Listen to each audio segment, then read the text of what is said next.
ঠিক করছেন? হ্যাঁ, আমি ঠিক করছি। সূর্যকান্ত চৌধুরী জীবনে ভুল করেনি, আর আজও করবে না। তবুও আমার মনে হয় আপনি ভুল করছেন। আর এই মহাবীরের কাছে তো আপনি একদিন আমাকে চোখে জল দিয়ে প্রায়শ্চিত্ত?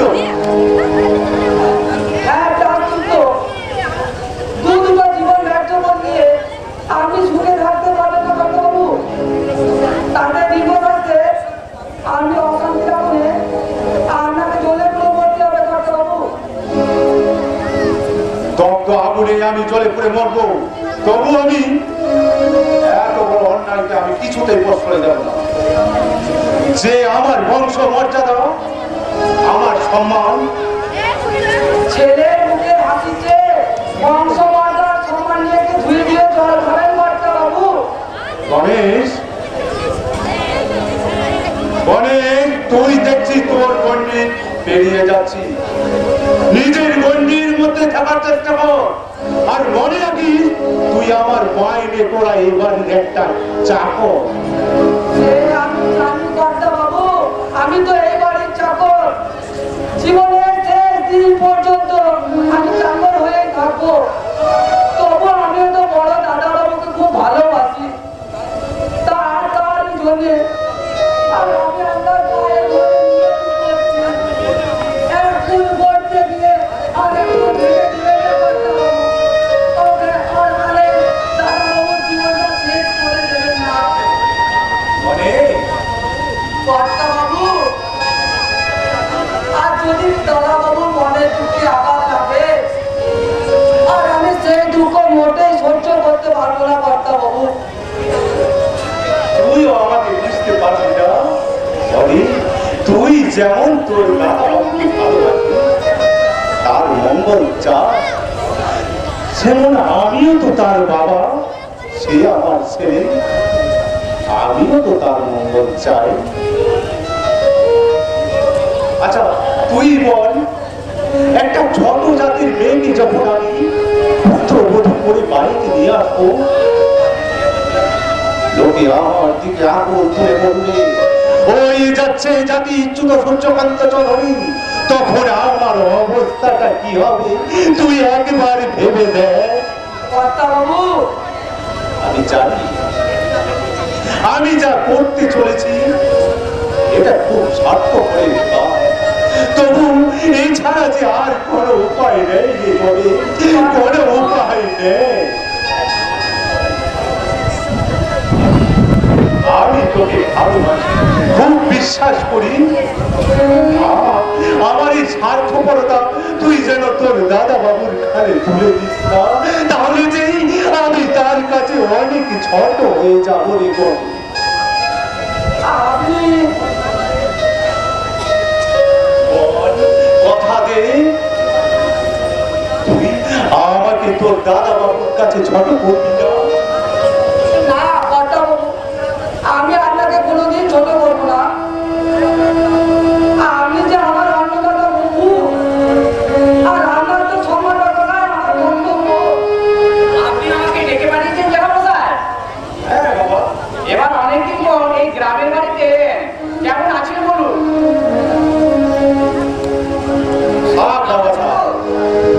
শরীরে আর কি দোষ দেবো, এক সময় শরীরের ওপর অনেক অত্যাচার করেছিল, সে তো এখন শোধ নেবেই।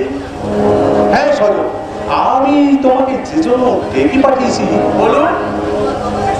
তোমার বাবা এক সময় আমার দেশের বাড়িতে কাজ করতো, সেই কথা তোমার নিশ্চয়ই মনে আছে। হ্যাঁ মনে আছে, বাবার সঙ্গে আমরা ভাই বোনে দেশে এই বাড়িতে কতদিন খেলা করেছি।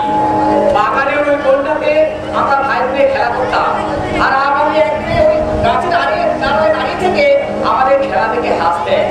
আর আপনাকে দেখে আমরা খুব লজ্জা পেয়ে যেতাম। তারপর ধীরে ধীরে সবকিছু পরিবর্তন হয়ে গেল।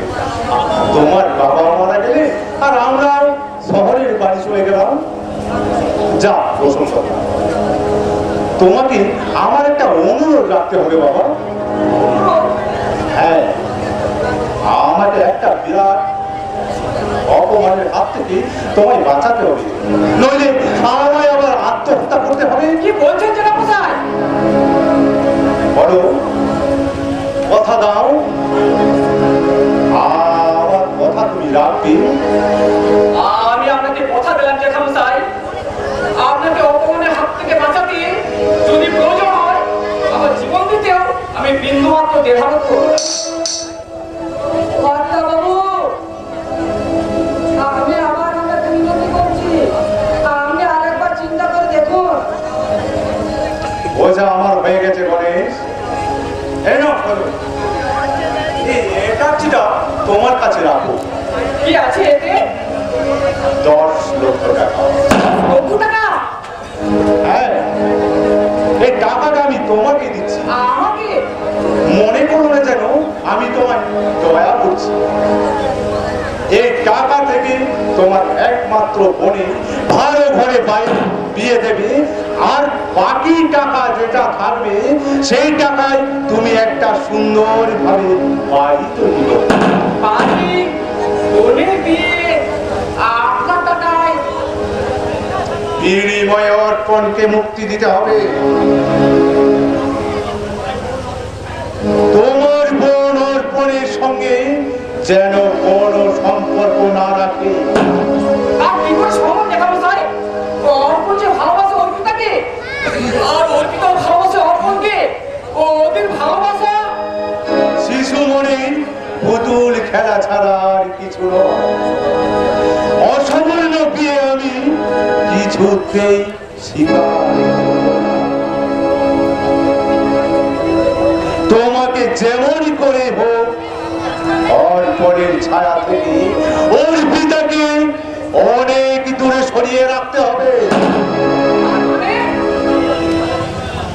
টাকা দিয়ে আপনি ভালোবাসা সমাধি করাতে চাইছেন?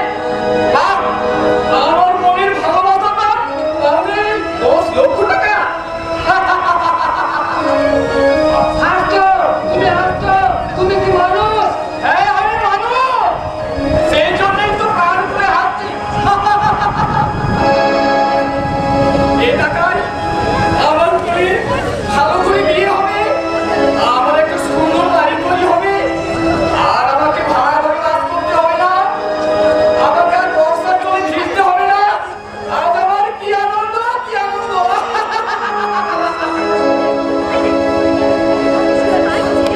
খুশি হয়েছো তো? নিশ্চয়ই খুশি হয়েছি, তবে যে টাকাটা নিয়ে নয়, এই টাকাটা আপনাকে ফিরিয়ে দিই। এই নিন আমার টাকা। ফিরিয়ে দিচ্ছ? হ্যাঁ, ফিরিয়ে দিচ্ছি। ও টাকা বাড়ি নিয়ে গেলে আকাশ আমার মাথায় ভেঙে পড়বে, বাতাস আমাকে বিদ্রুপ করবে, বিবেক আমাকে চাবুক মারবে, কারণ ও টাকা নয়, ও আমার মনের চোখের জল। কি বলছো সজন? আপনার অঢেল ঐশ্বর্য আছে, আর সেই ঐশ্বর্য দিয়ে আমি আমার মনের ভালোবাসাকে অপমান করতে চাইছে, কিন্তু আমি করি তাই বলে কি এতই নিচে নেমে গেছে? আমার মনের ভালোবাসা বিক্রি করে আমি সুখের সুখে গা ভাসিয়ে দেব? সজন, হ্যাঁ, আমি আপনার অনুরোধ রাখবো বলে আমি আপনাকে কথা দিয়েছি, আপনি নিশ্চিন্ত থাকুন, আমার তো আমার ছেলের ছায়া কোনোদিন মারাবে না। আমি যে হতভাগীকে বুঝিয়ে বলবো, ওরে তুই গরিব ছোট জাতের মেয়ে, ওই আকাশে চাঁদরার স্বপ্ন দেখা তোর সাজে না রে মন, সাজে না। কি হলো? যুদ্ধের জয় হয়েছেন বাবু, এবার তো আনন্দ করুন, প্রাণ খুলে আসুন, আর ধেড়ে ধেড়ে করে নাচুন। আর নাহলে এত বড় জয়ের আনন্দ তো উপভোগ করতে পারবেন না। গণেশ, খবরদার বাবু, আর ভুলেও পিছন ফিরে তাকাবেন না, তাহলে দেখতে পাবেন আপনার নিষ্ঠুরতার এই সুশান্তভূমির মৃতদেহ, আর এই মৃতদেহ থেকে আপনি ভয়ে শুয়ে উঠবেন।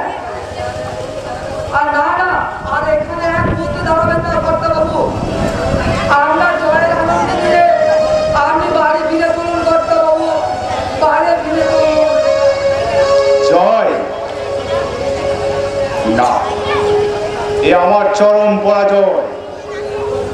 কলিঙ্গ যুদ্ধে অশোকের যেমন ভাবে পরাজয় হয়েছিল, তেমনি ভাবে আমার পরাজয় হয়েছে। ভগবান, আমারে আমার জনীয় অপরাধ তুমি ক্ষমা করো, তুমি আমায় ক্ষমা করো।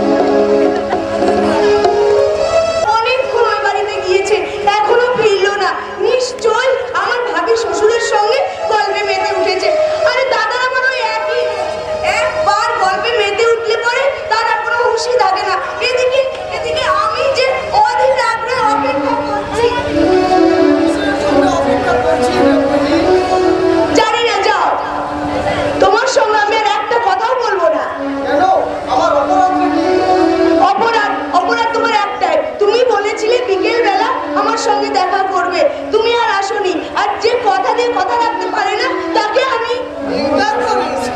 রঞ্জন ভাই, আচ্ছা, সাজ বলতো, তুই কি সত্যি আমাকে ইনকার করিস? এই কথা তুমি বলতে পারলে রঞ্জন ভাই? তুমি আমাকে আজও চিনতে পারলে না? পেরেছি তুমি, আমি তোকে খুব চিনতে পেরেছি। রঞ্জন ভাই, আর সেই জন্যই তো আমি তোকে আমার বহিনের আসনে বসিয়েছি।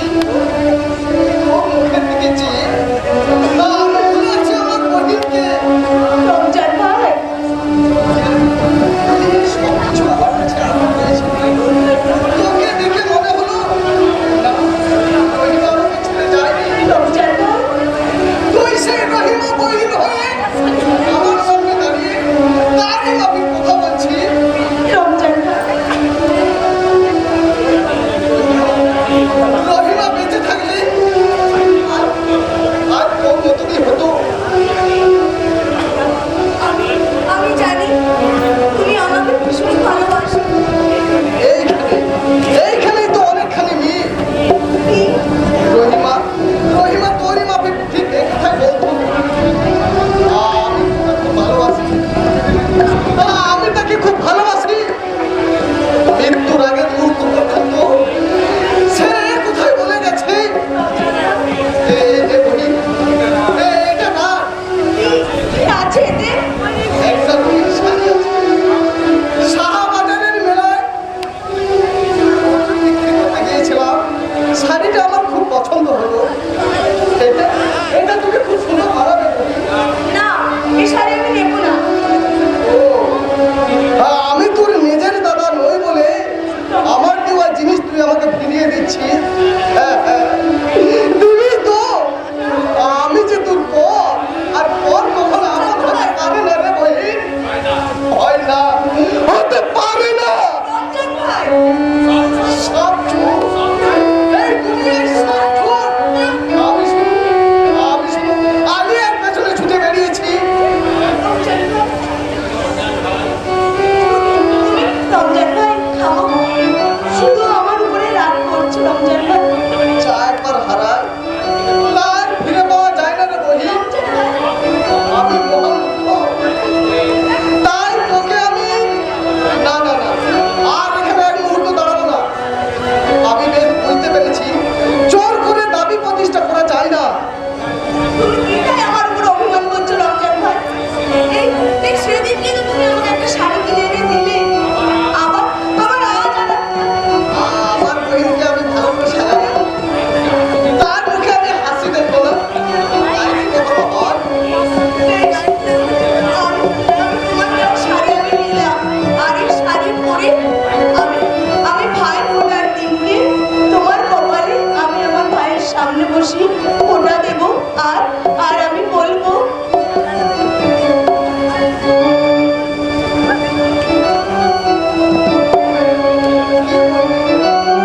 বলবো ভাইয়ের কপালে দিলাম ফোঁটা, আর কি আমি চাই?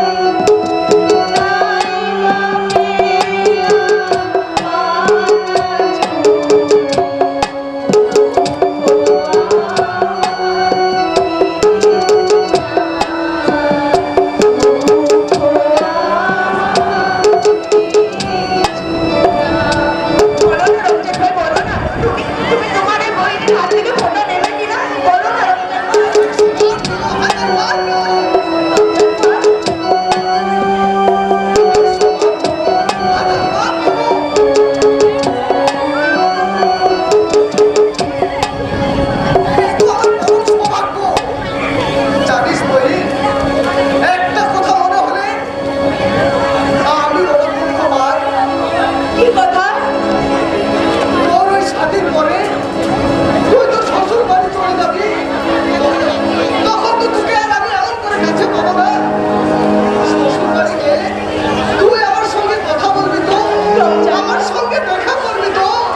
সমাজের জীবনে তোরা চায় না। রমজান ভাই তুমি তুমি ঠিক বলেছো রমজান ভাই তুমি ঠিক বলেছো ভালোবাসার বাঁধন যে সবচেয়ে বড় বাঁধন যা যা যে কোনোদিনও ছিন্ন করা যায় না তিনি ছিন্ন করতে হবে। আমি রাধা মালা চোখে জলে ছিঁড়ে দিয়ে টুকি করে আমি পথের দুটো ফেলে দিতে হবে। কি বলছো দাদা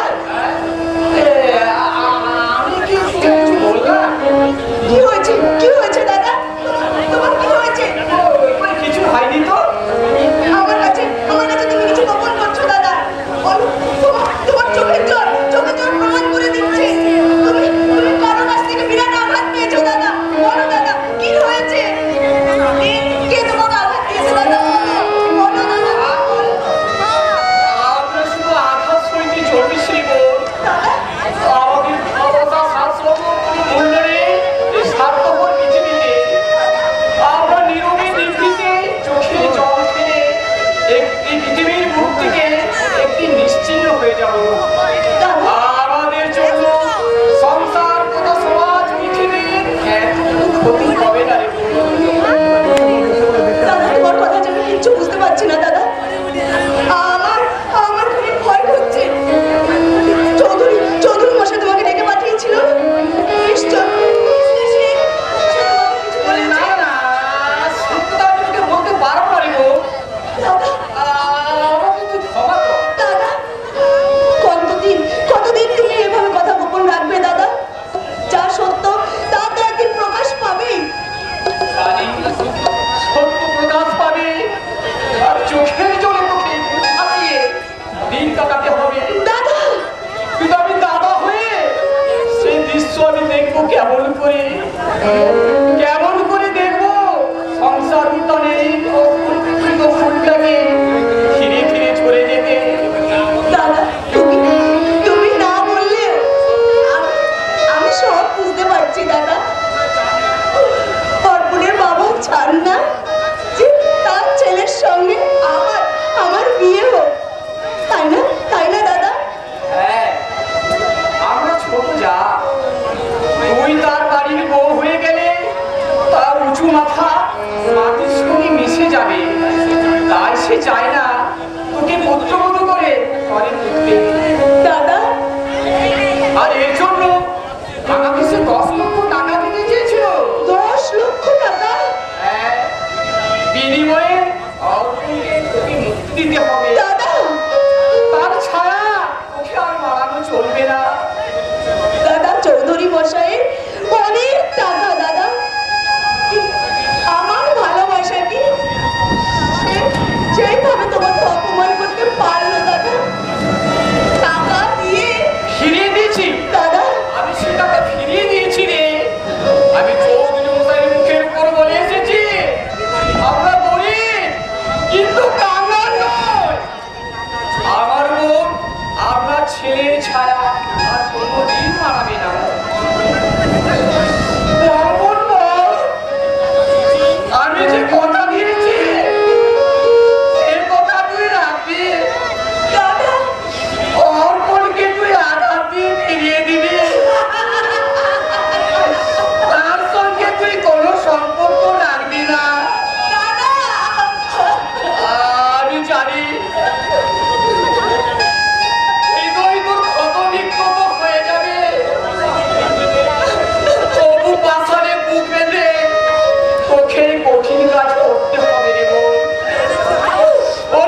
ভেঙে ছাড়খাড় করে দেয়। তাই পরাজয় যুবক আসছে সঁপে দিয়ে নিজেকে শেষ করে দেওয়া ঠিক নয়। আমাদের সামনে অনেক পথ, আর সেই পথে আমাদের চলতে হবে। বাবাই ধরো অর্পিতা, যে প্রবল ঢেউ কাটিয়ে আমরা এগিয়ে যাব। আমাদের ভালোবাসা কিছুতেই ব্যর্থ হবে না। তা সম্ভব নয় অর্পণদা। আমি যে গরিব, আমি যে ছোট জাতের মেয়ে। আমি সব তো জিনিস শুনেই তোমাকে ভালোবেসেছিলাম, তাই আজ এই প্রশ্ন করা মানে নিজেকে ধরিয়ে রাখা। আমার জীবন থেকে, তোমার জীবন থেকে আমি দূরে সরে থাকতে চাই অর্পণদা। একটা কথা বলবো অর্পণদা। বলো। একটা সুন্দর মেয়ে দেখে তুমি তাকে বিয়ে করে না। হ্যাঁ, খুব সুন্দর। অর্পিতা, তাতে দেখবে তুমি অনেক অনেক সুখী হবে। কি বলছো অর্পিতা? তোমার কি মাথা খারাপ হয়ে গেছে? মাথা মাথা আমার খারাপ হয়নি অর্পণদা, মাথা খারাপ হয়ে গেছে তোমার। তাই তো চৌধুরী বাড়ির আভিজাত্যকে তুমি ধুলোর সঙ্গে মিশিয়ে দেওয়ার চেষ্টা করছো। আমি না না, এ তোমার অভিমানের কথা। আমার উপর নিশ্চয়ই তুমি অভিমান করে এই কথা বলছো। না অর্পণদা, তুমি বিশ্বাস করো অর্পিতা, তোমাকে ছাড়া আমি অন্য কোনো মেয়েকে জীবন সঙ্গিনী করতে পারবো না। আমার হৃদয়ে তোমার অস্তিত্ব শুধু এঁকে রেখেছি। আমার জীবনের স্বপ্নে জাগরণে শুধু তোমার ছবি বহন করি। অর্পণদা, আমার জীবনে তোমার জন্য যে কতখানি ভালোবাসা তা আমি তোমাকে বলে বোঝাতে পারবো না। অর্পণদা, আমার ভালোবাসা কি কেউ অপমান করবে তা আমি সহ্য করতে পারবো না। আর সেই জন্যই বাড়ির সঙ্গে সব সম্পর্ক ছিন্ন করে আমি তোমার কাছে তুমি ভুল করেছো অর্পণদা, মহা ভুল করেছো তুমি। না, আমি ভুল করিনি। আমার ভালোবাসার মূল্য দিতে আমি ঠিকই করেছি। না, আমার হাত ধরে আমি চলে যাবো অনেক দূরে, যেখানে আমাদের কেউ পবিত্র ভালোবাসাকে কেউ অপমান করবে না। সেখানে জাতির ধোয়া তুলে মানুষ মানুষকে অর্থ দেবে না। সেখানে মানুষ শুধু একটাই পরিচয় থাকবে, সে মানুষ। অর্পণদা, সেখানে আমরা ছোট্ট ঘর বাঁধবো, আর সে ঘর হবে আমাদের সুখে শান্তির আশ্রয়স্থল। আমি সারাদিন পরিশ্রম করে ক্লান্ত হয়ে সন্ধ্যেবেলায় বাড়ি ফিরে আসবো। তুমি লাল বেড়ে শাড়ি পরে গলায় কাপড় দিয়ে তুলসী তলায় ঝোন্দা প্রদীপ নিয়ে ঠাকুরের কাছে আমার জন্য মঙ্গল কামনা করবে। তারপর চাঁদ উঠবে, সেই চাঁদের আলোয় আমরা মুখোমুখি বসে দুজনের দিকে শুধু তাকিয়ে থাকবো, শুধু তাকিয়ে থাকবো। অর্পণদা, চুপ করো অর্পণদা, তুমি চুপ করো। আমাকে তুমি আর পাগল করে দিও না অর্পণদা। তুমি এখান থেকে চলে যাও, চলে যাও। তোমাকে না নিয়ে আমি তো যেতে পারবো না অর্পিতা। এসো, তুমি আমার কাছে এসো। না,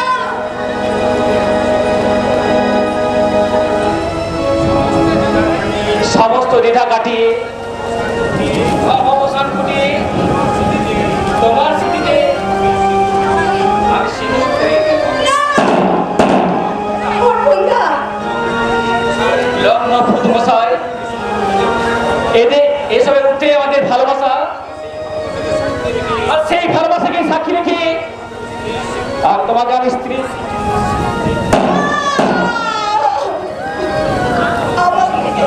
আমাকে তুমি ক্ষমা করো অর্পণদা, আমাকে তুমি ক্ষমা করো। তুমি এখান থেকে চলে যাও অর্পণদা। আর কোনোদিন তুমি আমার কাছে আসবে না। অর্পিতা, আমাকে তুমি তাড়িয়ে দিচ্ছ। আমাদের এতদিনের প্রেম ভালোবাসা সব কি মিথ্যা? না না, চুপ করে থেকো না, বলো, আমার কথার উত্তর দাও। জানি না, আমি কিচ্ছু জানি না, কিচ্ছু জানি না। আমি কিচ্ছু বলতে পারবো না। কেন এতদিন তাহলে তুই ভালোবাসার অভিনয় করে গেলে, কিন্তু কেন কেন তুমি আমার সঙ্গে এভাবে প্রতারণা করলে? কেন আমার জীবনটাকে তুমি এভাবে ছাড়কার করে দিলে? কেন কেন বলো বলো। আমার হৃদয়ে যে কতখানি ভালোবাসা তা আমি তোমাকে বলে বোঝাতে পারবো না। তোমাকে আমি সত্যি ভালোবেসেছিলাম, তোমাকে নিয়ে আমি ঘর বাঁধার স্বপ্ন দেখেছিলাম, সে আবার সব মিথ্যা হয়ে গেল। আমার এই ব্যথা তো মুখে একবার ভালো করে তাকিয়ে দেখো তো, বুঝতে পারবে আমার ভালোবাসার কোনো কোনো ছলনা ছিল না, কোনো প্রবঞ্চনা ছিল না। বলো বলো অর্পিতা, তুমি কি আমাকে সত্যি ভালোবাসোনি? না, বলো বলো, তোমার মুখে সত্যি কথা বলো। আমি তোমার মুখে সত্যি কথা শুনে আমি এখান থেকে চলেই যাব, আর কোনোদিন তোমার কাছে এই মুখ, তোমার সামনে আমি আর এই মুখ দেখাবো না। অর্পণদা, আমাকে একটু একা থাকতে দাও। অর্পণদা, আমাকে একটু একা থাকতে দাও। তাহলে তুমি আমাকে সহ্য করতে পারছো না? কিন্তু একদিন ছিল আমাকে দেখতে না পেলে সমস্ত পৃথিবী তোমার কাছে অন্ধকার হয়ে যেত। আমার মুখের হাসি না দেখলে তোমার চোখে সামনে ছাড়া নেমে আসতো। তোমার মনে আছে অর্পিতা, সেই কৃষ্ণচূড়া গাছের তলায় বসে আমার হাতে হাত রেখে বলেছিলে, জীবনে মরণে তুমি শুধু আমার। পারছি না, আমি আর সহ্য করতে পারছি না। তুমি বিরক্ত হচ্ছ? বেশ, আমি চলেই যাচ্ছি। আর কোনদিন তোমার সামনে আর বিরক্ত করতে আসবো না। আমার এই মুখ তোমাকে আর কোনোদিন দেখাবো না। তবে যাবার আগে তোমাকে শুধু একটা বিনতি করি, আমি তোমাকে ভালোবেসেছিলাম, সেই ভালোবাসার প্রতিদানে তারা তোমাকে আমার জীবন সমুদ্রে পাড়ি দিতে বলবো না। তুমি শুধু আমার মৃত্যু সংবাদ পাওয়ার পরে আমার চিতার সামনে এসে এক ফোঁটা চোখের জল ফেলবে পিতা, এক ফোঁটা চোখের জল ফেলবো।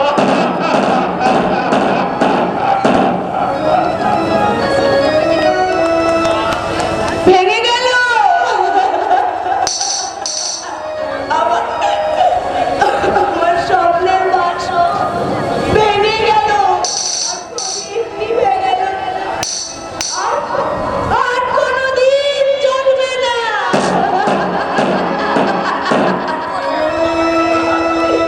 সারা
সইতে পারে, সইতে পারে।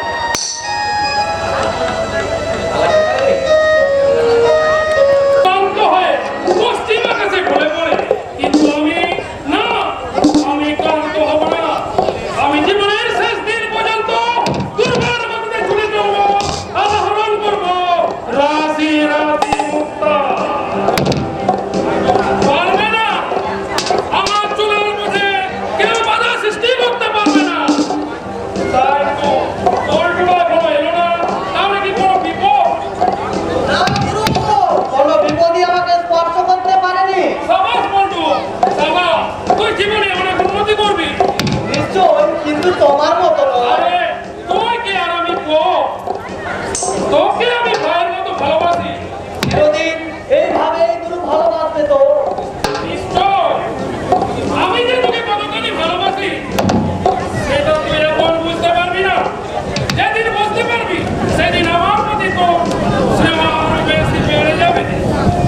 কিন্তু গুরু, কি ঝড় উঠেছে। ও ও আকাশ তো পরিষ্কার, মেঘের লেশ মাত্র নেই। হ্যাঁ, হৃদয় আকাশে ঝড়। এই ঝড় বাইরে থেকে বোঝা যায় না গুরু, শুধুমাত্র মন দিয়ে অনুভব করা যায়।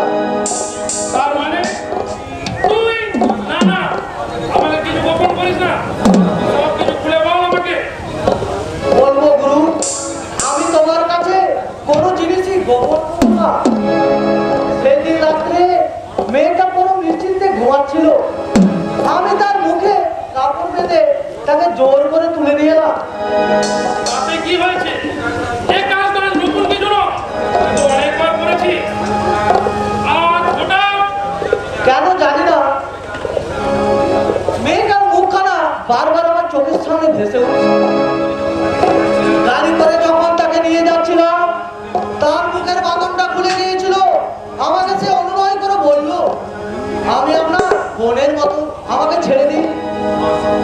আমার সামনের মাসে বিয়ে, আমি শ্বশুর বাড়ি যাব, শ্বশুর বাড়ি যাব। বলবো শুনলাম না তার কথা, জোর করে তাকে তুলে নিয়ে এলাম, আগরওয়ালের হাতে তুলে দিলাম, নিয়ে এলাম মোটা টাকা।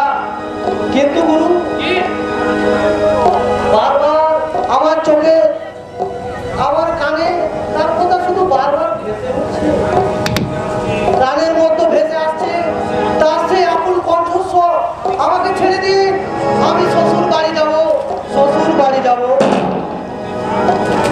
তোর মধ্যে মনে হচ্ছে মায়া মমতা বাসা বেঁধেছে। আরে জীবনকে এগিয়ে নিয়ে যেতে হলে স্নেহ মায়া মমতা আশ্রয় দিলে চলবে না, বলে দিবে হত্যা করতে হবে ওই ভালোবাসা বস্তুটা। জানি, সবই জানি, তবু ওই হতবাহিনী মেয়েটা, আমি তো কেউ নয়, এত বড় সর্বনাশ না করলে বোধ ভালো হতো। ওর বিয়ে ঠিক হয়ে গিয়েছিল, শ্বশুর বাড়ি যেত, ওর স্বপ্ন আশা আকাঙ্ক্ষা সব ঘুরে ছাই হয়ে গেল গুরু। একটা সুন্দর সমাধির উপরেই তো সুন্দর জিনিস গড়ে ওঠে। আমাদের জীবনকে সুন্দর করতে হলে চোখের জলের মূল্য দিলে চলবে না, মূল্য দিতে হবে আমাদের কর্মে। এই নাও গুরু, আগরওয়ালের দেওয়া 50,000 টাকা। ঠিক আছে, তুই এক কাজ কর, কিছুটা মাল খেয়ে তুই ঘুমিয়ে রেখে যা, তাহলে সব ঠিক হয়ে যাবে। হ্যাঁ, ঠিক করেই তো নিতে হবে। এই জাগ্রত বিবেককে ঘুম পাড়ানোর ওই একটাই মহত্ব ওষুধ। হ্যাঁ, আমি মদ খাবো, আজ আকণ্ঠ ভরে মদ খাবো, আর এই বিস্মৃতির অতলে তলিয়ে যাব। সেই হতভাগী মেয়েটা, আমি তো তার কেউ নো, কেউ নো। আমার সে জল ভরা মুখখানা আমার চোখের সামনে ভেসে উঠছে। আমি তাকে ভুলতে চাই, আমি তাকে ভুলতে চাই, আমি তাকে ভুলতে চাই। বল্টুরে কি পরিবর্তন দেখি, তবে কি বল্টু? না, বল্টুর বিবেককে ঘুম পাড়িয়ে রাখার দায়িত্ব আমার। তাতেও যদি না হয়, হবে না,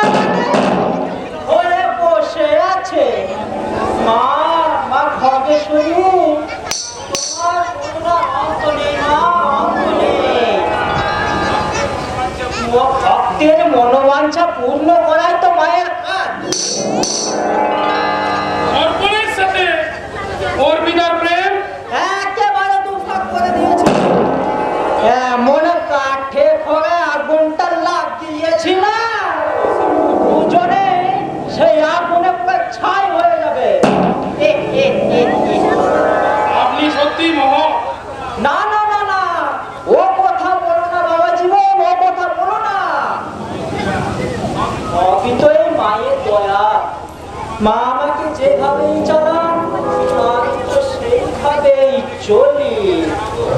আপনাকে যে আমি কি বলে ধন্যবাদ জানাবো? বাবা জীবন, আমার বাঁ পকেটটা যে এখনো কাঁদছে, সে যে কোনো কথা শুনতে চাইছে না।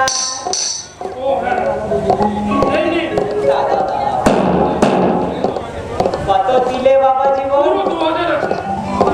তোমার বারবার অন্ত হোক বাবা জীবন, বারবার অন্ত হোক। তুমি দীর্ঘায়ু হও, তবে এই অধমকে যেন তুমি ভুলে যেও না।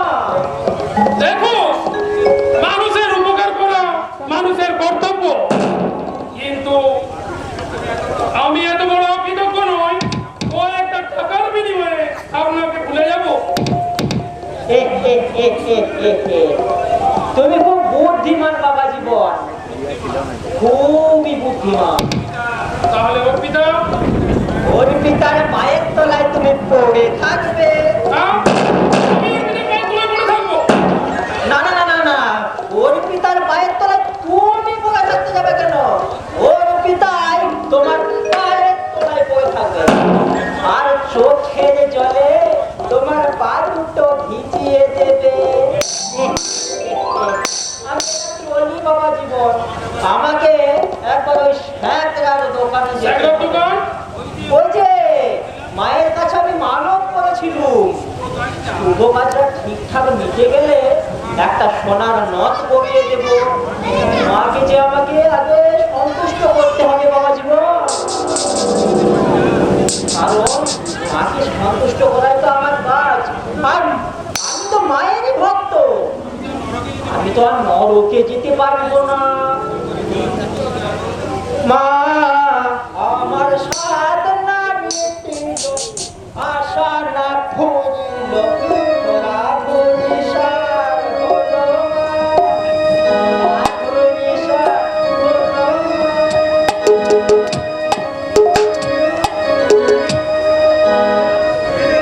ভেঙে গেছে। অর্পিতার নবহীন ডানা ভেঙে গেছে, আর সে উড়তে পারবে না। আমি সেই ডানা ভাঙা পাখিকে সজীব করে তুলব, আমার যৌবন রক্তবিন্দু দিয়ে।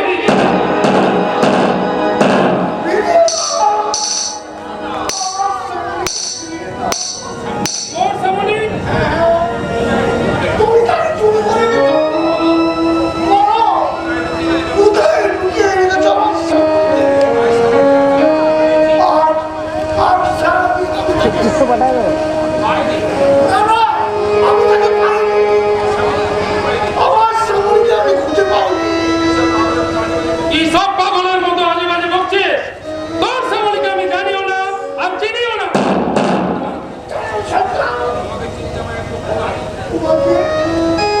তোমাকে চিন্তা আমার একটুকু ভুল হয়নি। হ্যাঁ, তুমি তো কদিন আমার ওই বাড়ির সামনে ঘোরাঘুরি করছিলে। তখনই আমার সন্দেহ হয়েছিল একটা কিছু অঘটন করবে। কিন্তু এত তাড়াতাড়ি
ওখানে আমি চলে যেতে দেবো না। শ্যামলী, শ্যামলী। হ্যাঁ, শোনো, তুমি রাজি হলে আমার সত্যি আমি যদি ব্রাহ্মণ সত্য যদি এই সম্রাটটা এই চক্করে থাকে, এই চক্র বলতে ছুঁয়ে আমি তোমাকে অনেক খারাপ সে হাত দিয়ে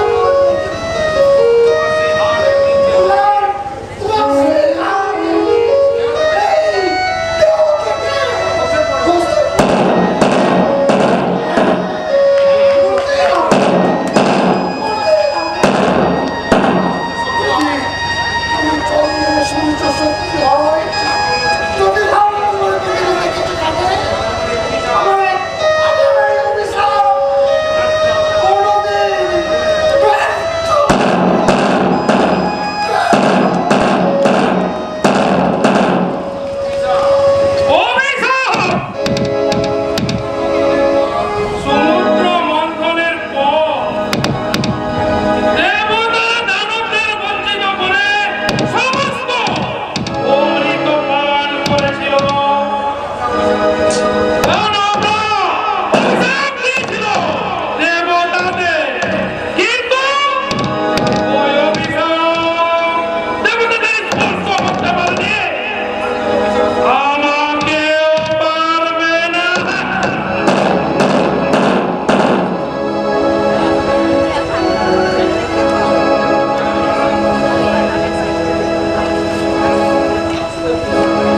আশ্চর্য, বিয়ের পর মিতার একই পরিবর্তন। আমাদের একমাত্র বোন মিতা, আমি বা দাদা দাদাকে কম ভালোবাসি না, অথচ আমাদের কাছ থেকে সে সবসময় দূরে সরে থাকতে চায়। তবে তবে কি আমি যা ভেবেছি তাই সত্যি? না না, আমার মনের মধ্যে যে প্রশ্ন জেগেছে, সে মনের মধ্যে ঘুমিয়ে থাক। ঘুমিয়ে থাকলে জীবনকে ঠিকভাবে চলা যায় না। বললাম আরে তোর কি ব্যাপার বলতো? আজ কোনদিন হয়ে গেল ক্লাবে পা দিসনি। আমি তো ভাবলাম হয়তো তোর শরীর খারাপ। না রে না, শরীর আমার সম্পূর্ণ সুস্থ। যা, তবু আমি কিছুটা আহত হলাম। তা হ্যাঁ রে, আজকে কাগজ দেখেছিস? না, এখনো ঠিক দেখা হয়নি।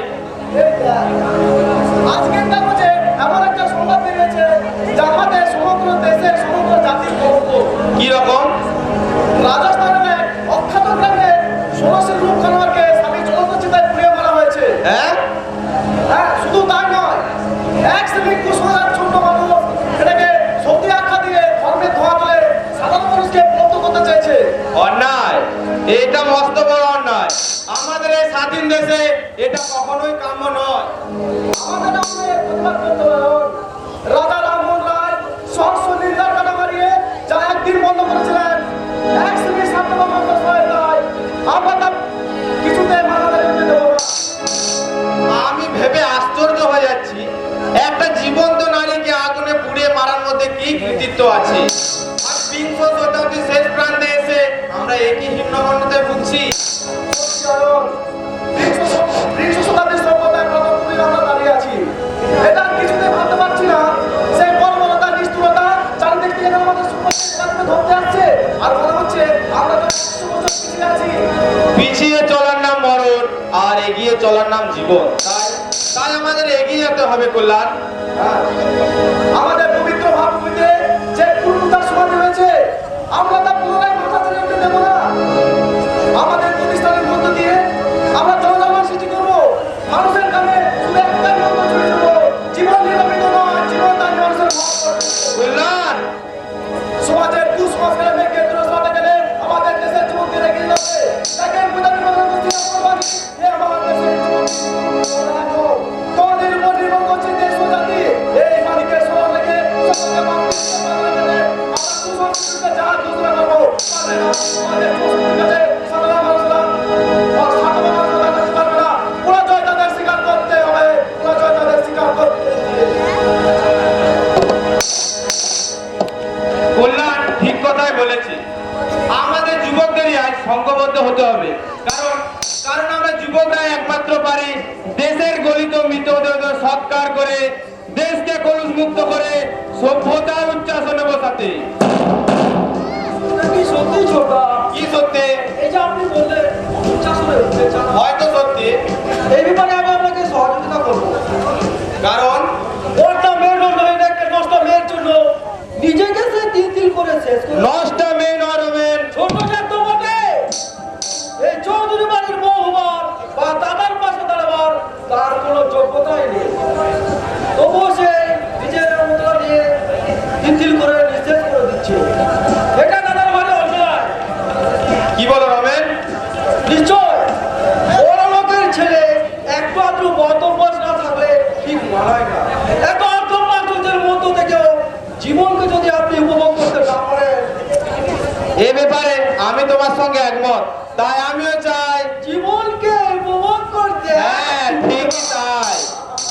কিন্তু না কোনো কিছু না ছোট, তা তুমি আমার উপর বিশ্বাস রাখো, আমি আপনাকে ঠিক জায়গায় নিয়ে যাবো। ঠিক জায়গা? হ্যাঁ, সেখানে গেলে আপনার জীবন আনন্দে কানায় কানায় ভরে উঠবে। আরে মেয়ে তো নয়, যেটা মুখের আড়ি।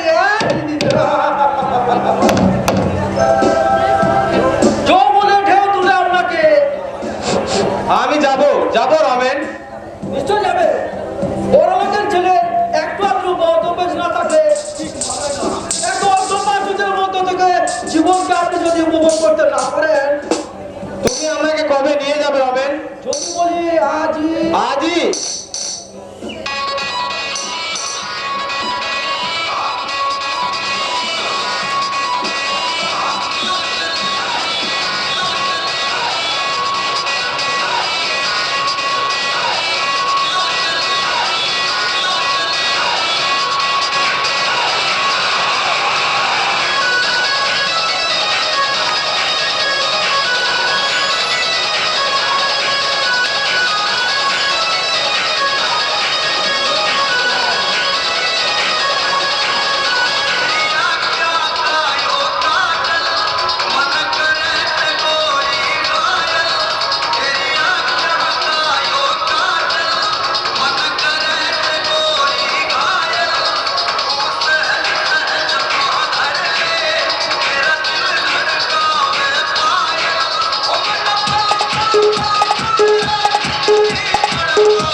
ভিজে আছে শুকাইয়া সরস মুকুল, সকলে গিয়াছে আর কি আছে আর নেই, আর আমার কিছুই নেই, শেষ, আমার সব শেষ হয়ে গেছে। আমার হৃদয় উদ্যানে পথ ফুলিল কুসুম সকালেই সরে গেছে। ওর পিতা আমার জীবনের বিভীষিকা, আমি তাকে চিনতে পারিনি, বুঝতেও পারিনি। আমি অমৃত ভেবে ভুল করে বিস্তার করেছি, আর সেই বিষে আমার সারা শরীর নীল হয়ে যাচ্ছে। পারছি না, আর পারছি না। আমি শান্তি পেতে চাই, শান্তি পেতে চাই, শান্তি পেতে চাই। দাদা বাবু, তুমি কার উপর এত অভিমান করে এরকম করছো? অভিমান? হ্যাঁ দাদা বাবু, কারোর উপর আমার কোনো অভিমান নেই। আমি শুধু নিজেকে আরো বেশি করে চিনতে চাইছি। আর এভাবে বললে দাদা বাবু, তুমি আর কতদিন বাঁচবে? বাঁচতে তো আমি আর চাই না। প্রতারণার আঘাতে ক্ষত বিক্ষত এই দেহটাকে যত তাড়াতাড়ি ঘুম পাড়িয়ে দেওয়া যায়, ততই তো আমার লাভ। দাদা বাবু, দেখো গণেশ দা, আমার মৃত্যুর পরেও চিতার আগুনে আমার ভালোবাসা কেমন কেঁদে কেঁদে বেড়াবে। আমি যে অর্পিতাকে ভালোবেসেছিলাম, দাদা বাবু, অথচ অর্পিতা আমার ভালোবাসাকে প্রত্যাখ্যান করে আমাকে ভালোবাসার কাঁদা ফিরিয়ে দিল। দাদা বাবু, আচ্ছা গণেশ দা, তুমি তো আমার সঙ্গে দেবীপুরে গিয়েছিলে, অনেকবারই অর্পিতাকে দেখেছো। তার ভালোবাসা যে মেকি, তা কি তুমি কোনোদিন বুঝতে পেরেছিলে? বুঝতে পেরেছিলে কি সে দিনের পর দিন আমার সঙ্গে ভালোবাসার অভিনয় করেছে? তাহলে কেন সে আমাকে কিভাবে আঘাত দিয়ে দূরে সরিয়ে দিল? বলো গণেশ দা, বলো বলো বলো। আমি যে সে প্রশ্নের উত্তর কিছুতেই খুঁজে পাচ্ছি না। জানি না দাদা বাবু, আমি জানি না, আমি কিছু বলতে পারবো না। হেরে গেলে, তুমিও আমার মতো হেরে গেলে। যে প্রশ্নের উত্তর আমিও খুঁজে পাইনি, সেই প্রশ্নের উত্তর তুমিও দিতে পারলে না। চলো দাদা বাবু, বাড়ির ভিতরে চলো। আর 15 দিন হয়ে গেল তুমি বাড়ির ভিতরে যাওনি। সব সময় বাইরে ঘরে পড়ে আছো, আর সময় মতো চান খাওয়া তুমি কিছুই করছো না। শরীরের মধ্যে একটু আঘাত করলে শরীর মন যার মরে গেছে, বেদনার বালুচরে মাথা ঘুরে মরছে, তার শরীরটাকে বাঁচিয়ে রেখে কি লাভ গণেশ দা? শুকনো পাতা গাছের শোভাবর্ধন করে না, বরং গাছের সৌন্দর্য ম্লান করে দেয়। আর তো নিঃশব্দে ঝরে যাওয়াই ভালো। না অর্পণ, এভাবে তোর জীবনটাকে শেষ করে দিস না। বাবা, জীবনে সুখ আছে, দুঃখ আছে, তাই বলে তুই শুধু দুঃখটাকে বড় করে দেখবি, সুখের আলো উজ্জ্বল তুই গায়ে মারবি না। আমি মনে করি তোর জীবনে যা ঘটেছে সেটা একটা দুঃস্বপ্ন ছিল, আর সেই দুঃস্বপ্নকে মন থেকে মুছে ফেলাই উচিত। হ্যাঁ দাদা বাবু, এই দুঃখের বর্ষা তুমি আর বইয়ে বেরোয় না। তোমাকে তো নতুন করে বাঁচতে হবে। বাঁচতে হবে, আমাকে নতুন করে বাঁচতে হবে। হ্যাঁ অর্পণ, তোকে ঘিরে আমার মনের নিরিবিতে যে স্বপ্ন বাঁচা বেঁধে আছে, সেই স্বপ্ন তুই আমায় পূরণ করতে দে। আমায় তুই একটু শান্তি দে। শান্তি? তুই জানিস না আমি আর কতখানি অসহায়। আমার এই বৃত্তি প্রতি মুহূর্তে টুকরে টুকরে কাঁদছে।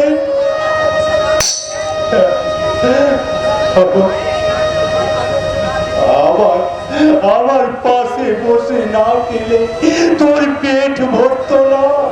একদিন বাড়িতে না থাকলে আমার কাছে সমস্ত বাড়িটা অন্ধকার থাকতো।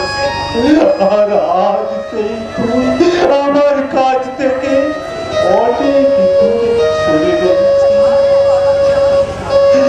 আর কত আঘাত তুই আমাকে দিবি অদ্ভুত। আমি যে আর পারছি না। আমি তো আঘাত দিইনি বাবা, আমার নিজের আঘাতে আমি নিজেই বলে বেড়াচ্ছি। তোর ভুল ধারণা। তুই যখন সন্তানের পিতা তখন বুঝতে পারবি সন্তান দূরে থাকার যন্ত্রণা কতখানি। আর মরবে মরবে করবি। আমি যদি কোনো অপরাধ করে থাকি সেই অপরাধে তুই আমায় এত বড় শাস্তি দিস না। দাদা বাবু, তুমি কর্তা বাবু চোখে জলের মূল্য তুমি দেবে না?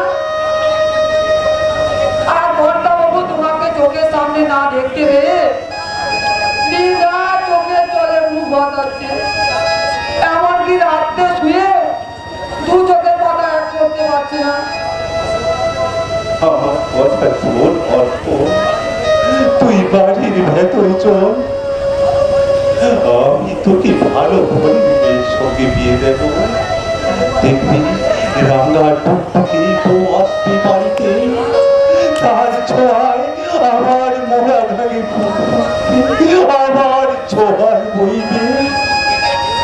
বেদনার মরুভূমি হয়ে উঠবে শান্তির মরুদ্যান।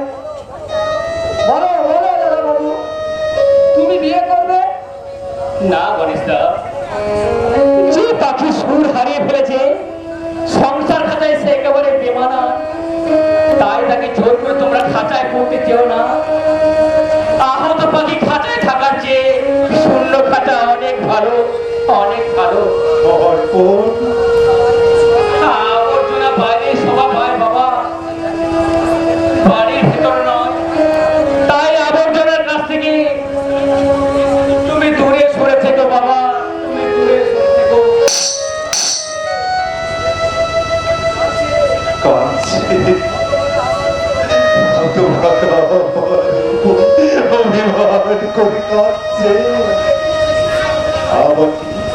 আমাকে একটু মুক্তি চাইল। তুই শুধু একা কাঁদছিস না, কাঁদছি আমার মর্ম ভাঙা কাঁদ। গণেশ, তুই মুখ ফিরিয়ে দাঁড়িয়ে আছিস কেন? ও বুঝেছি, আমার সামনে দাঁড়িয়ে তো কথা বলতে ঘৃণা হচ্ছে, তাই না? হ্যাঁ, হবেই তো। আমি যে মহা পাপ করেছি, আমি মহা পাপী, মহা কর্তা বাবু, দে দে গণেশ, এই মিথ্যেবাদীর গায়ের ওপর তুই ঘৃণার ফুৎকার দে। তার স্বরে চিৎকার করে বল, সূর্যকান্ত চৌধুরী, তুমি একটা নিষ্ঠুর, তুমি একটা বেঈমান। তাই তুমি দুটো জীবনকে ব্যক্ত করে দিয়েছো, অসুর সাগরে ভাসিয়ে দিয়েছো। দে দে গণেশ, আমাকে তুই মা পাপে উপযুক্ত শাস্তি দে। কর্তা বাবু, আপনার কি মাথা খারাপ হয়ে গেছে? আমার মাথা খারাপ হতে যাবে কেন? আর তো বেশ সুখী আছে। আপনি চুপ করুন কর্তা বাবু।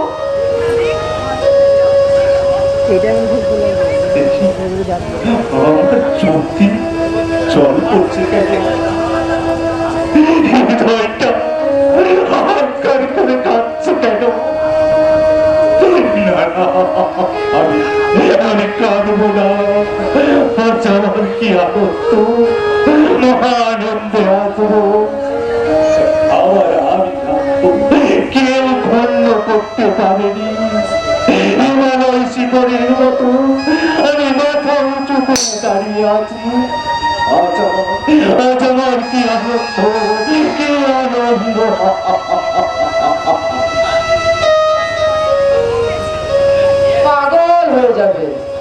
এরা বাসনায় পাগল হয়ে যাবে।